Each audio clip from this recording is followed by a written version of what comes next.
Hi, I'm Nikki, and I'm 17. Do you like to comb your hair, braid it, do a ponytail, maybe a haircut or color? Lucky you, because I can't do any of it. I don't have any hair at all. How did this happen? No, I didn't face cancer, and I wasn't shaved by aliens, and I never served in the army. It was a terrible accident at school. Let's start from the beginning. I was never too popular. You know, there's always that invisible kid in the school that no one would invite to a party, ever. Well, here I am, the lucky one. There are pros and cons in being unseen. You know, like, I can say, hello, to someone, and they would just look through me in response. I am always ignored, all by myself, surrounded by books instead of real people. I even used to like it, until the day that changed my whole life. By the end of first semester, I signed up for an advanced course in chemistry. I was always interested in it. I wanted to be a doctor. I still want to, and I will be. So once we had a practical lesson, a whole 45 minutes alone with reagents, flasks, a huge distiller, and 2 noisy classmates. Mr. Anderson, our teacher, was so tired of listening to their stupid jokes and trying to maintain classroom discipline that by the end, he just gave up and sat down with his eyes closed. Suddenly, Mr. Anderson got called to the director's office. What does your class look like when the teacher is gone? My class is a complete mayhem. The chief bully, Dick Kennedy, immediately made a terrible fuss. He grabbed his test tube, filled with distilled water, and spilled it on the guy next to him. That one made a terrible face and began to hiss loudly. Well, of course, we had a whole lesson in acids, and Mr. Anderson showed us how to mix liquids so that caustic drops wouldn't scald our hands. For demonstration, he dipped a piece of apple into a bottle of hydrochloric acid and explained what happened in our stomach due to this very dissolution. Several test tubes were lined up on the teacher's desk. I knew that we all had water or weak alkali solutions in our test tubes. But I didn't like that the guys started to spray them and pretend to get burnt. They hissed and screamed louder and louder, and everything around us was wet. Our bags, our clothes, and the notebooks on our desks. I asked them to stop, but they did not pay any attention, and the teacher didn't come. And it did. Actually, at first, I felt that Dick, who was sitting behind me, throw something at his friend, but unfortunately, it hit me. Or maybe, fortunately, because if I hadn't been in its way, the acid would hit Francis right in his face. My hair got wet and my skin started to burn. Dick screamed in fear as he saw shreds of my hair fall on the floor. It was getting more and more painful, but I knew I shouldn't touch my head. Yes, I was incredibly scared, but the acid that burnt my skin almost did not hurt me. Almost. The teacher came in just as I started to scream. He looked at me and got scared too. Everyone was terrified. The back of my head was wet with blood. The school nurse came running. They calmed me down, washed my skin with a lot of water, then with alkali solution. There was almost no hair left. Some patches on my temple and forehead had to be removed because I looked like an elderly stand-up comedian. For the first week, I just couldn't look at myself in the mirror. I had never considered myself a beauty, but now that my once blonde hair was gone for good, every glance in the mirror hurt. I simply couldn't recognize that bald monster covered with the scaled burns. Mom and Dad even removed or covered all the mirrors in the house, especially for me, but it's impossible to hide from myself and other people forever. Dick tried to apologize several times, but I didn't feel strong enough to accept his apology. How could I forgive him? My mom and I went to the wig store, when my wounds healed enough. We chose several wigs made of natural hair, an artificial one, and one with pink pigtails. One more simple, and one with bangs. I even had a little fun trying them on one by one. Ladies in the store kept telling me how good I looked, how pretty I was, but that couldn't bring my hair back. That day, I realized that I'm going to wear a wig for the rest of my life. Of course, if I don't want to embarrass others with my bald head. Have you ever wanted to hide in your room and never leave it? That was my only wish. But you can't hide out forever. I wasn't thrilled with the idea to put on my head a wig every morning. It looked so unnatural. As time went on, I began to get used to it, but there was a new problem. As if there weren't enough already. Wearing this mop of hair, I felt sweaty and uncomfortable. It didn't hold well and bounced during sports, but I was too afraid to take it off. Soon, Dick stopped portraying remorse and began to bully everyone again. I tried my best to ignore him, but Dick acted like a total dick. I annoyed him, as if he blamed me for what had happened. How dare he behave like that? I felt awful, being dragged in these endless quarrels and shouting back. At least I became more self-confident after what happened. I felt like I had nothing to lose. Once he said that I could stop deceiving myself and others. He grabbed my wig and then just pulled it off in front of the whole class. I froze without my last layer of protection. Everyone stared at me so openly and viciously that my knees were trembling. And then Doris got up from her seat, although we never even spoke to each other. She just got up and came over to me, putting herself between me and Dick. She did so without a word, and without a single word, she held out her hand. She took the wig out of Dick's hand and slapped his face with it. Then the other girls stood up. They shielded me, looking down at Dick and shaking hands with me. I felt for the first time that I was not alone. It was amazing. Dick could not stand the silent pressure and left. He just stormed out of the class, slamming the door. I wanted to put my wig on. It was awkward to stand surrounded by my pretty classmates with my bald head. But Doris stopped me.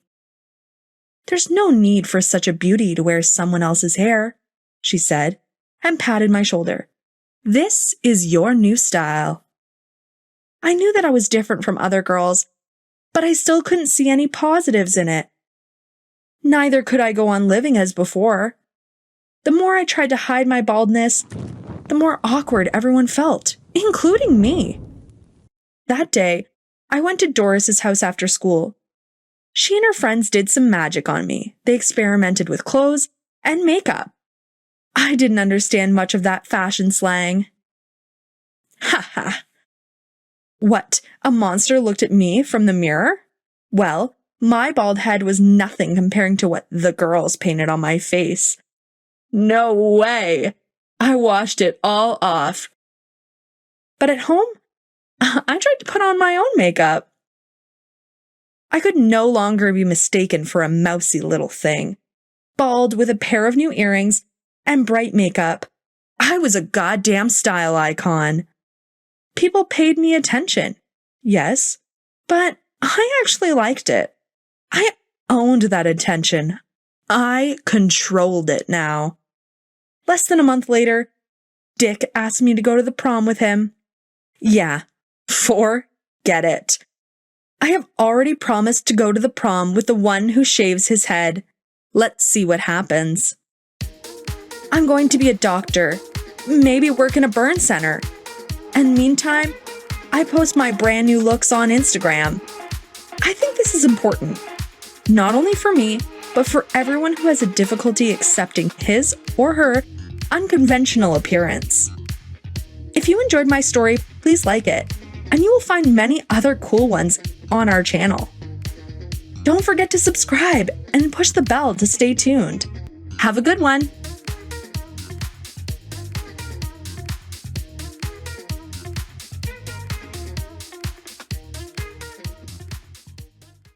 I opened my mailbox and froze in disbelief. There was a strange unmarked envelope. Was it a joke?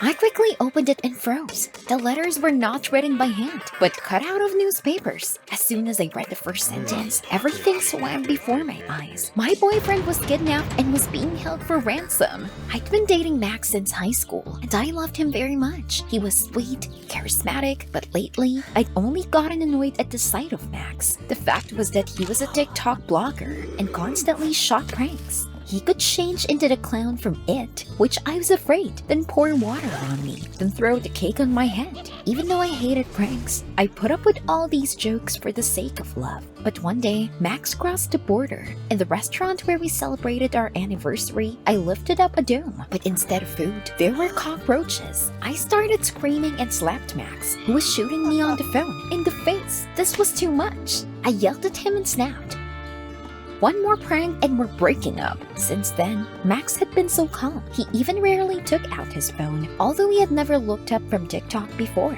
Max was as romantic as he had been in high school again. He listened to me, complimented me, everything seemed perfect. But one day, Max just disappeared. He didn't come home from work and his phone was unavailable. Strange. I was starting to worry, so I decided to call his best friend Adam. They met in college and they always hung out together ever since. There was Max's neighbor then in their company, but they had a big quarrel with him. Adam picked up the phone almost immediately and said that he and Max hadn't spoken in days. I couldn't hide my anxiety. Where was he? I called Max's colleagues, but it turned out that he had not been at work for several days. Panic gripped me. What if he was in an accident? I had terrible thoughts, and I couldn't stand it. I had to call the police, but after listening to me, they yawned. "You can file a wanted list 3 days after the disappearance." And they hung up.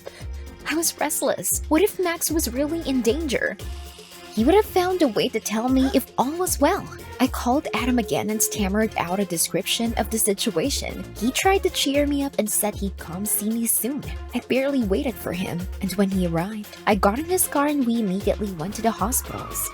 I needed to find out if Max was here, but neither the first nor the fifth hospital had him. I didn't know whether to be happy or cry.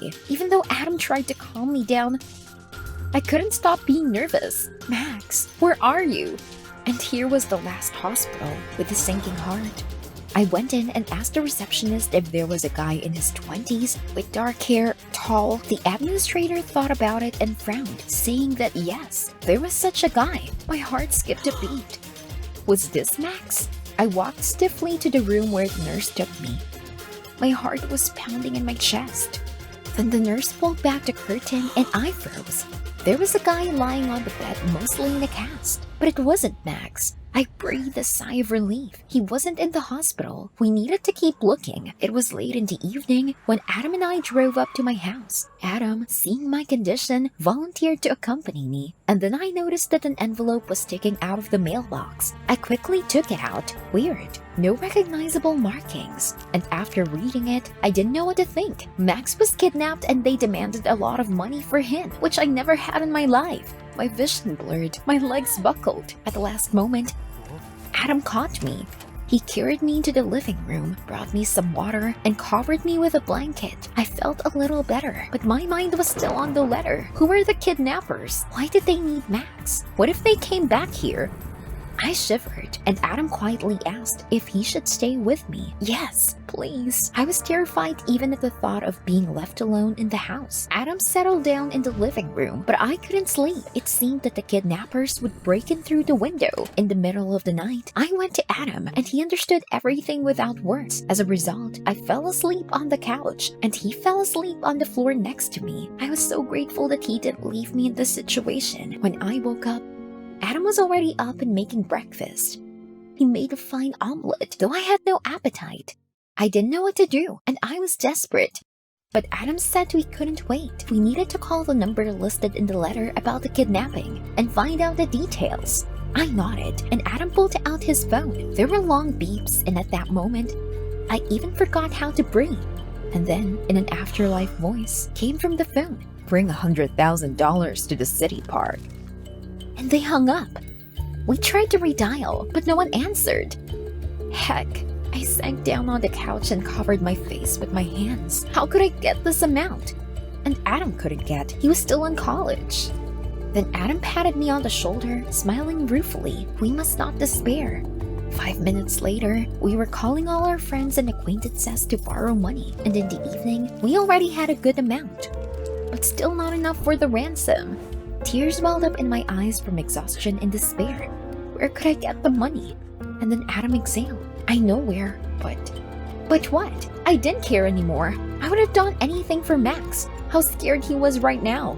We needed to get him out. Then Adam admitted that the work was illegal. This was a casino. He was surprised when I agreed without hesitation. And in the evening, we were at the casino. Adam was supposed to cheat, and I was supposed to help by distracting the other guests. To do this, I had to wear a revealing red dress. At first, I felt terribly awkward. I caught devouring glances at myself and was embarrassed. But at some point, Adam took my hand and squeezed it tightly. I realized that I could not be afraid of anything with him, and I began to behave much more boldly. Gradually, our winnings increased, and I was already happy. We scored the missing amount. There was not much left. And in the last game, I suddenly noticed that a fake card fell out of Adam's sleeve. God. It had been noticed. I quickly bent down to pick it up when suddenly one of the men shouted, "Fraud!" Fear gripped me as the man's thick fingers wrapped around my wrist and pulled me toward him. No, this is a misunderstanding. No one listened to me. This was the end. But suddenly, Adam pushed the man away and gave him a good punch. Before I knew it, we were running out of the casino. It was the first time I had run so fast without noticing anything around me, because I could clearly hear we were being chased. At one point, Adam pulled me by the trash cans, and we crouched down. My heart was pounding. My vision blurred. But damn, that was awesome. And most importantly, we now had the missing amount. In the morning, we put all the money in a bag and went to the park. But there were no kidnappers there. I was beginning to worry when my phone rang. A strange number. Frowning, I picked up the phone, and then a voice from the dead ordered us to wait. I frowned. The voice sounded vaguely familiar. Something similar already happened when Max pranked me on the phone. It was kind of weird, but before I knew it, a black car came around the corner and stopped right in front of us.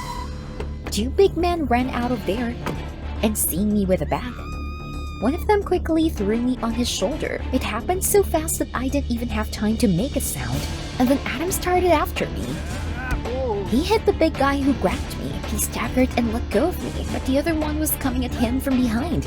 Not again. Adam, behind you! At the last moment, he dodged and struck at the second giant. I thought the big boys were going to attack us again. They stood with their fists clenched, and I was already mentally saying goodbye to life. But then they just turned around, got in the car, and drove away. I looked around, confused. They took the bag. I sucked and buried my nose in Adam's chest. Was it all in vain? Poor Max. I was so worried about him. Adam stroked my hair and sighed.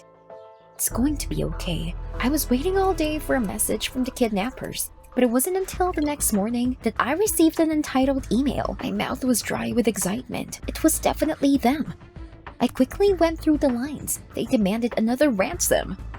Oh my god! I scrolled down, and my stomach clenched with fear. There was bound, terrified Max on the photo. The sight of him literally tore my heart apart. I immediately dialed Adam and asked him to come over. I couldn't do this alone. While waiting for Adam, I looked at the photo for a long time because I missed Max so much. Then my eyes came across the wallpaper in the photo. I was thinking and suddenly, oh my god. This was the room on campus that Max used to live in. Although I had only been there once, I remember very well how it looked. Wait, did this former neighbor kidnap Max? Oh my god, no wonder they had been in conflict before. Max kept saying that the kid didn't like him. I immediately grabbed the phone and dialed the police. He would pay for everything. Just then, Adam drove up. I walked resolutely to his car. We need to get back to the campus. On the way, I briefly explained the situation to Adam, and he was in shock. After all, Max's neighbor, in his opinion, was always so quiet, calm. Still water runs deep. We arrived at the campus at the same time as the police and quickly found the right room. In an instant, the cops broke down the door and burst in. My heart was pounding in my chest. I would finally see my Max. But as soon as I ran inside, I saw Max. He was perfectly healthy. He looked at the cops in surprise. And when his eyes met mine, he suddenly smiled and said, "Did I play a cold trick on you?" I took a step back in shock. It turned out that there was no kidnapping. It was a fucking prank.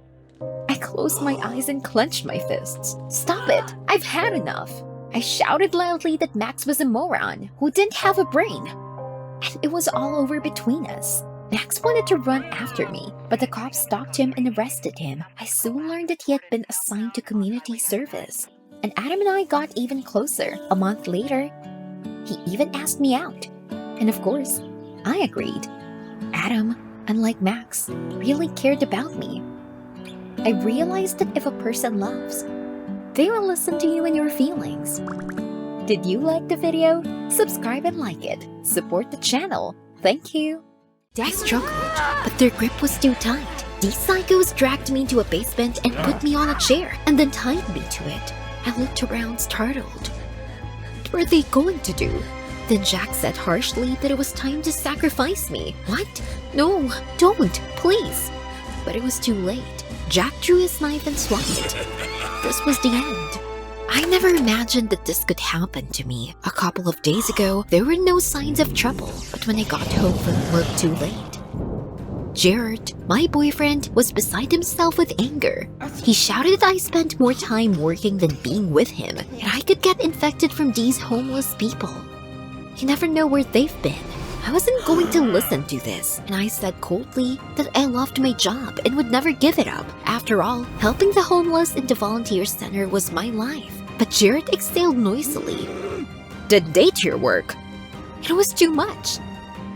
I said over my shoulder, "It's better than you." As I entered the bedroom, I heard the front door slam. Jared left, and I suddenly noticed rose petals on the bed. Stop. The candles were out, and the dinner was cold. Jared wanted to have a romantic night with me.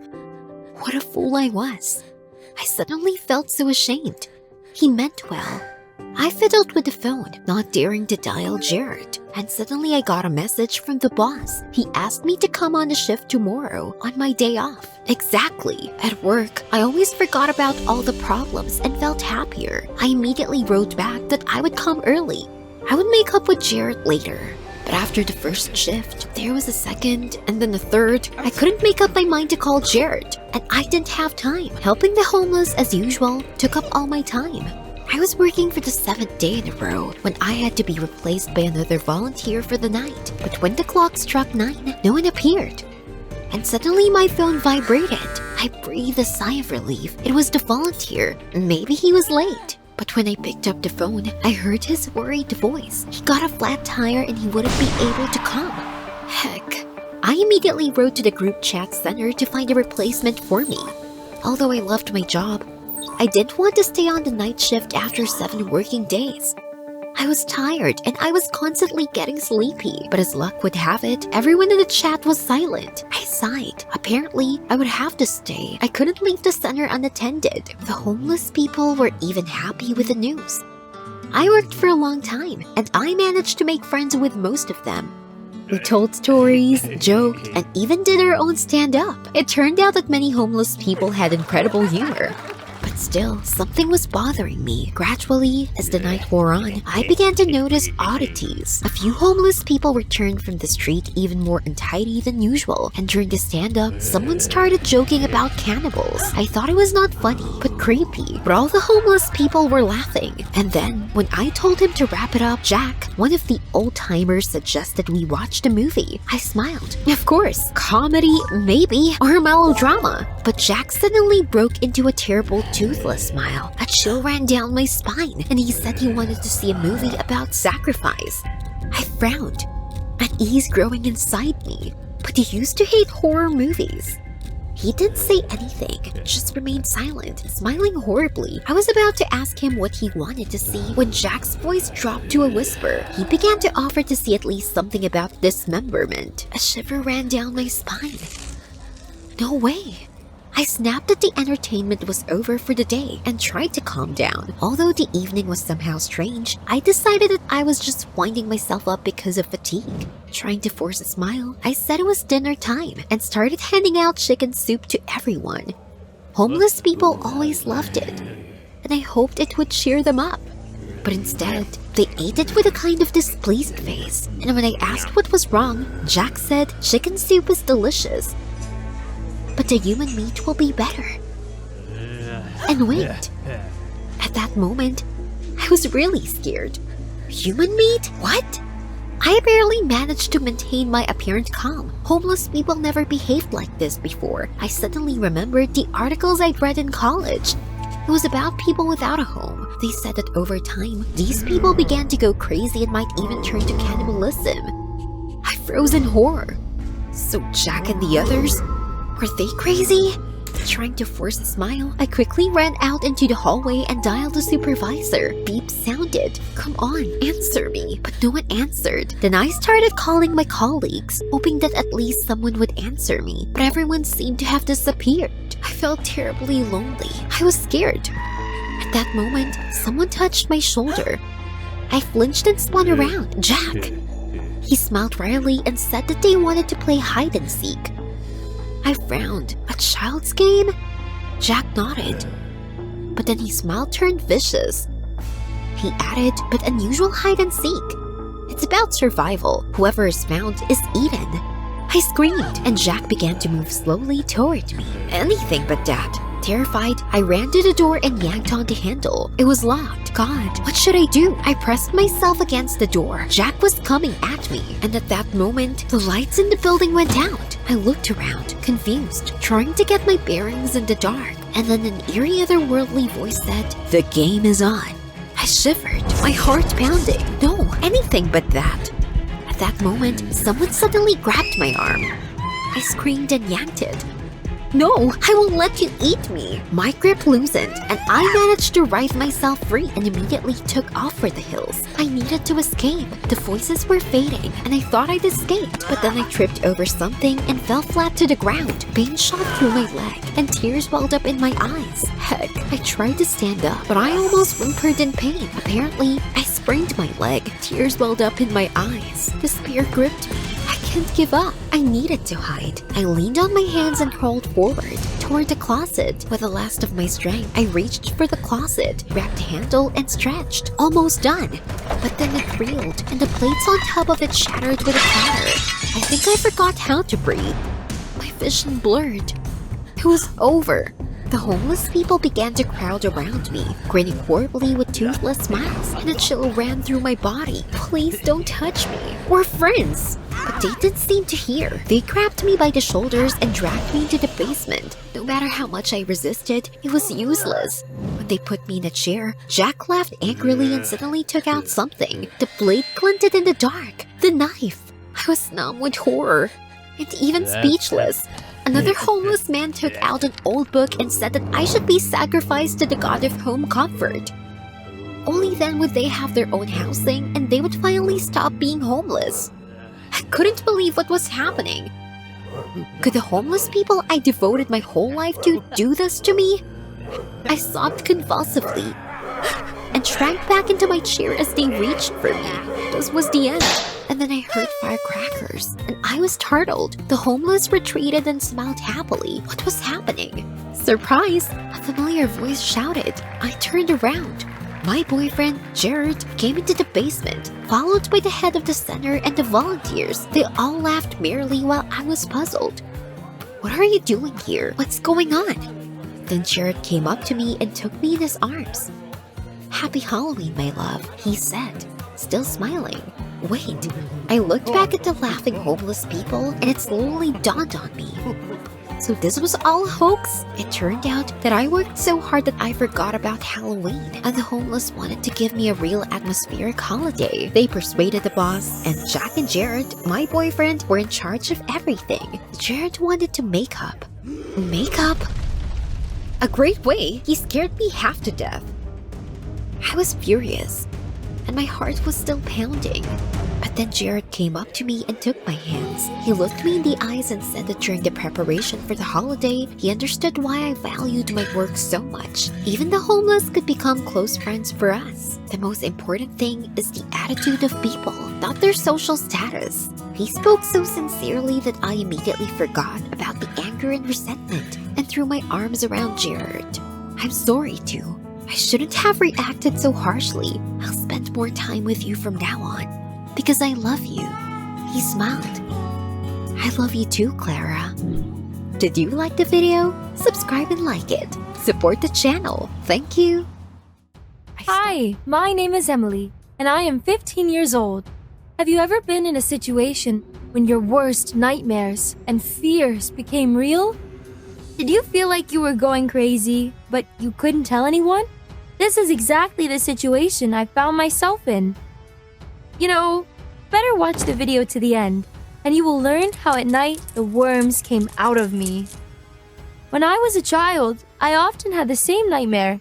In it, I lay motionless in bed and watched hundreds of worms ate me from the inside out. The reason for this nightmare was due to an unsuccessful prank. One day, when I came back from gym, I opened my locker and found a bunch of worms in it. Before I knew what was happening, I was pushed into it and locked in. I screamed in fear and begged to be released, but to no avail. Worms were everywhere and literally crawling all over my body, and I didn't notice how I lost consciousness. I woke up at home. The teacher called my mother and told her what had happened. My mother took me home, and my classmates were punished and expelled from school. Justice was served. But the phobia remained with me forever. Now I'm in high school. I forgot about that joke a long time ago. All my childhood nightmares and fears have passed, as I thought. But I was so wrong. Have you ever faced fears from childhood and adulthood? Then you will understand me for sure. Once, in biology class, the teacher assigned us a scientific project on the topic, the creatures that surround us. We randomly pulled out pieces of paper from a cap with the name of a partner and the animal to study for a month. The failure started from the beginning. I was paired with Michael. He and his friends have been bullying me since I was a child. He didn't like it either, so we asked the teacher to change our partners. But she told us not to act like children and pull out a piece of paper with an animal on it. And here, I was unlucky too. Worms. For what? There is nothing worse than these disgusting creatures. Although we were lucky, because my mother was studying them. She was happy to help us and even allowed us to come into her lab. That meant that we would definitely pass the school project perfectly. In the lab, I immediately remembered a nightmare that I'd had as a child. I didn't even want to look at the worms, much less touch them. But I didn't want Michael to think that I was a coward, because then he would have another reason to tease me. So I continued to study them. Surprisingly, he also worked hard and even became friends with my mother. And he didn't bully me without his friends. Once, when my mother was cutting up worms to explain their structure to us, I felt sick. I thought I was going to throw up. I didn't show it and decided it was because of the unpleasant sight. So, when they went to lunch, I stayed to continue working, hoping that I would feel better. And I didn't want to worry my mother. But it didn't get any better. My head was very dizzy. There was a lump in my throat, and then everything went dark. When I woke up, I saw my mother and Michael, who were both looking worried, trying to revive me with ammonia. Turning my head, I noticed a broken jar from which hundreds of worms were crawling at me. I think I hit it when I fell unconscious. Startled and shocked, I jumped up and clutched Michael with tears in my eyes. I was scared and disgusted. He began to reassure me, "Don't worry, I'm around. You'll be fine." I was surprised at how kind and caring he could be. My mother took me to the doctor. He said that I probably fainted because of the stress that I experienced because of the phobia, and prescribed me sedatives. That moment brought Michael and me closer. Children's resentment was gone. We began to communicate more, went to lunch together, and discussed common topics. He turned out to be an interesting person and tried to protect me from working with worms, taking all the dirty work for himself. And everything would be fine, but there was one problem. I started having my childhood nightmares again, and I increasingly began to experience unbearable headaches. I decided it was a side effect of the sedatives I'd started taking in double doses in the hope of getting rid of the nightmare. One day at lunch, Michael invited me to an amusement park for the weekend. He said that he wanted to thank me for my help with the project. I agreed with pleasure. After all these worms and nightmares, I just wanted to rest and relax. I wondered if this could be considered a date. Write what you think in the comments. And so, the weekend came. He met me at the house and we went. I will never forget this day. We had fun, went on rides, walked in the park, and talked about everything. That was the day I realized I liked Michael, and he seemed to feel the same way about me. At the end of the day, he decided to walk me home. All the way, we were uncomfortably silent because we did not notice that we began to hold hands. When we reached the house, he turned me to him and wanted to kiss me, and I closed my eyes. Then someone called out to him. They were his friends. They started asking what he was doing here with me and if he was going to kiss me.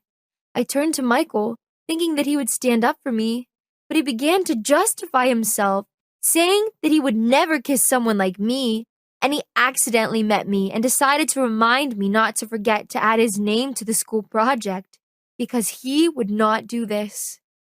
I was in shock. How so? Maybe our entire friendship was a long-term plan to break my heart? I slapped him and ran home with tears in my eyes. I was broken and depressed, so I decided to go to bed. I had a nightmare all night. When I woke up, I felt a strange sensation on my body. I looked at my stomach and saw worms. Hundreds, no, thousands. They crawled on top of me and were everywhere. I couldn't believe my eyes. Terrified, I jumped up and turned on the light. They were gone. I was scared. I couldn't understand what was happening to me. Was I going mad? Or maybe the worms were in me from the day I had fainted. After all, the nightmares started then, and the headaches got worse, and the pills didn't help. I decided not to tell anyone. I didn't want to worry my mother, and the school project was almost due. So, come what may. I didn't speak to Michael again, called and apologized, but I told him that he was still a jerk, and if he told his friends that he would not be involved in the project, then let him not be involved in it. I would finish it myself. We would pass it together, and then let him do what he wanted. The rest of the time, I had nightmares and woke up at night to see worms on me. It bothered me and drove me crazy, but I decided to wait until the project was completed first. The day of project completion arrived. Michael and I stood in front of the class and talked about our work. My head suddenly ached. I decided to ignore it and pass the project to the end. But then I felt a painfully familiar feeling. I looked down at my hands in horror and saw hundreds of worms crawling over them and my body. But it only happened at night. Maybe I was still sleeping, and this was all one big nightmare? I started to panic. I tried to get them off my body. Michael excitedly grabbed me and asked what was wrong. When he heard about the worms on me, he said he couldn't see anything. But how? His friends started laughing at me and calling me crazy. And then he yelled at them, told them to shut up. Don't make fun of the girl I love. I didn't expect this from him. He stood up for me and confessed his love. But what a bad time it was. The pain became unbearable and I felt like I was fainting. I woke up in the hospital. I had an emergency checkup and found a tumor in my brain. The operation was required immediately, as my condition was getting worse. After the operation, I came to myself in the ward, in hospital clothes, and with my head bandaged. The doctor examined me and asked me how I was feeling, and then told me that all my hallucinations and headaches were caused by a tumor. My mother scolded me for not telling her anything, but she was glad that I was okay. Michael and I discussed everything. He promised me to stop communicating with his friends, and I promised that I would no longer hide anything from him. After the operation, the hallucinations disappeared. However, the headaches will stay with me for a while. I was discharged, but I'm supposed to be treated until I fully recover. I don't think I'm afraid of worms anymore. I realized that I was too focused on fear because I didn't even notice the disease that could have taken my life. If you like this story, please like this video, subscribe to our channel, and let go of your fears. I didn't see anything because they blindfolded me right away. And now I had to sink into a pool full of insects. My biggest fear. I would definitely have a panic attack again. My heart was pounding, my legs were weak, but my classmates were holding my hands. God, was this really happening to me? I could feel the insect bodies crunching beneath me, and I could feel the maggots crushing under me, gritting my teeth. I tried hard not to scream, but when I felt the slimy worms touch me, I couldn't stand it. My head was spinning. My chest was tight, and I couldn't even move in fear. I was dying. And I just wanted to finally find friends. A couple of weeks ago, I transferred to a new school, and that happened because, to be honest, it's still hard for me to think about it. My friend Tracy died in a car accident. She was the only one I talked to. After her funeral, something strange started happening to me. Severe panic attacks. Sometimes I could faint out of the blue. I was literally going crazy with loneliness. I couldn't admit it to my parents. A long time ago, I had already asked them for help, but they reacted very sharply, and now they would put me in an asylum right away. I urgently needed to find some company to distract myself. I couldn't bear to be without Tracy, but they didn't want to accept me in the new class. One of the coolest companies was with Sam at the head, my classmate. Sam and his friends seemed very friendly, constantly having fun and going to joint parties.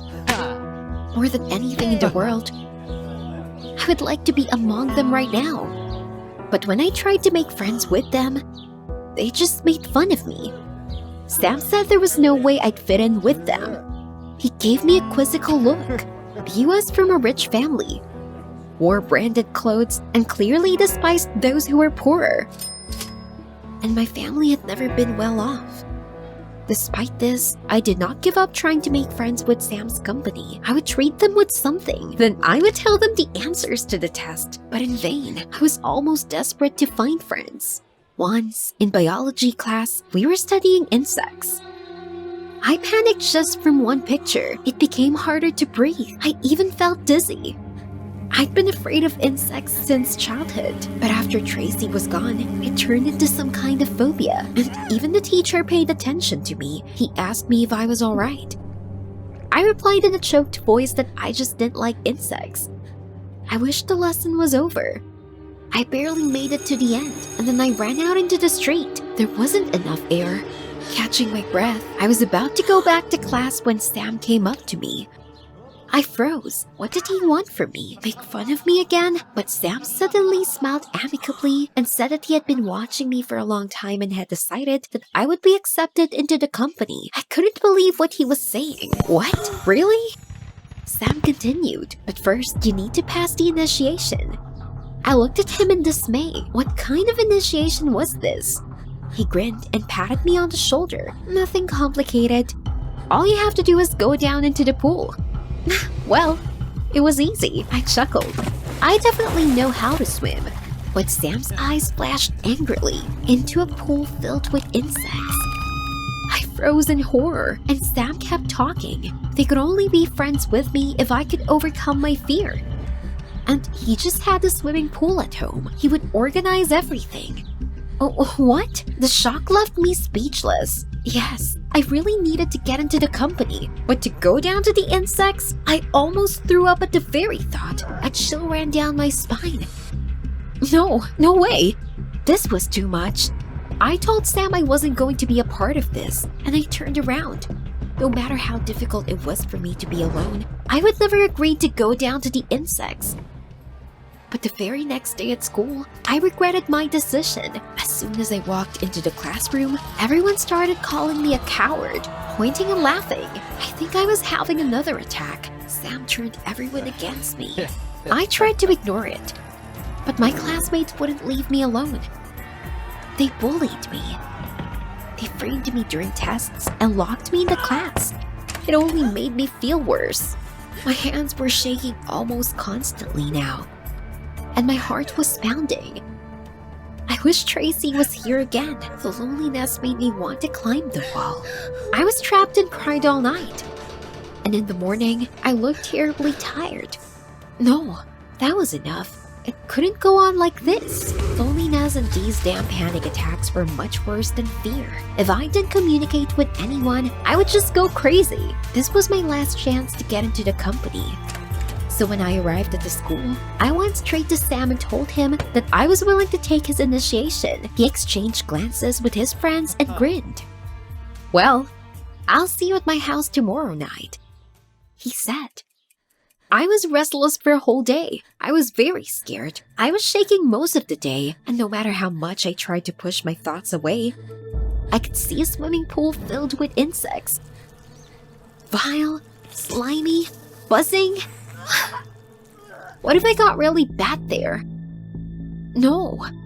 I had to do this for the company, and then everything would be fine. I would never be alone again. The next day, I went to Sam's house in advance. Everything clenched inside me from fear and terror. Was I going to have to stand in a pool with insects soon? Maybe. Hell with it. I wanted to run away and forget everything like a bad dream, but I forced myself to go inside. Sam met me on the doorstep with his friends. He was smiling and holding a rack in his hand.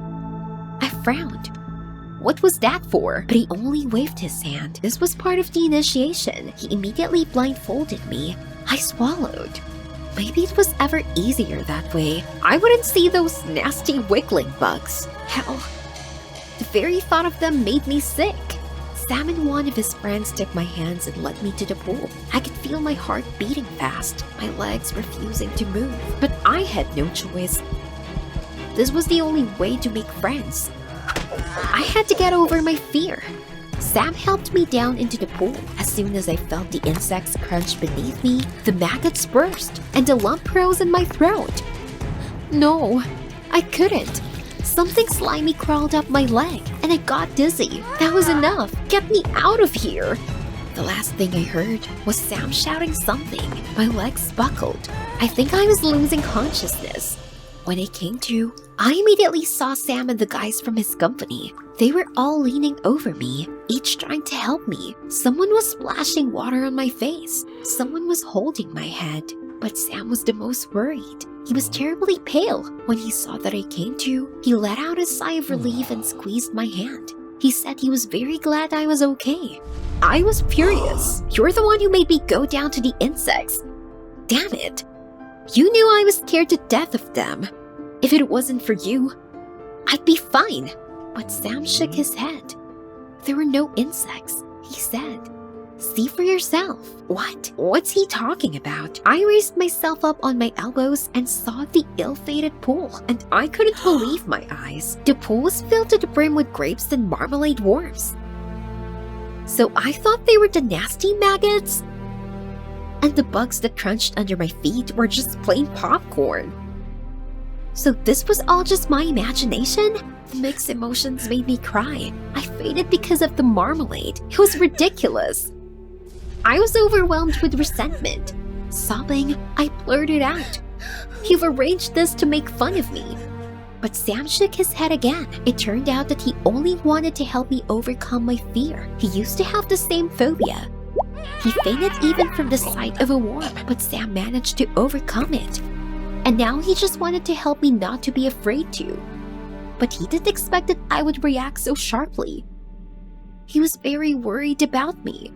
Sam smiled faintly and tried to apologize. He said I was definitely accepted into the company now, and no more bugs. A couple of days ago, I wanted to hear it, but I didn't feel anything right now, only anger and resentment. I knew how wrong I'd been about Sam and his company, and for the sake of these idiots, I was ready to swim with bugs. I couldn't believe it. Was I really that stupid? I stood up abruptly, waving away the help. Sam stared at me in surprise. I don't need such friends. I turned and headed for the exit. Sam was taken aback for a second, and then he started to catch up with me and mumbled some apologies. But I was adamant. When I finally left the house, I breathed a sigh of relief. Did I really think these guys could replace Tracy for me? It made me laugh. I was just approaching my house when I suddenly felt something on my hand. I lowered my gaze. I froze for a second. There was a big spider on my arm. Probably it fell on me from a tree while I was walking. I swallowed, and suddenly I realized that I wasn't afraid of it. This stupid initiation really helped me get rid of my phobia and eternal anxiety. I calmly shook off the spider and headed home, of course. This did not justify Sam and his friends, but now I finally felt strong. I understood that I could handle all the difficulties on my own, and I knew that Tracy would be proud of me. Did you like the video? Subscribe and like it. Support the channel. Thank you.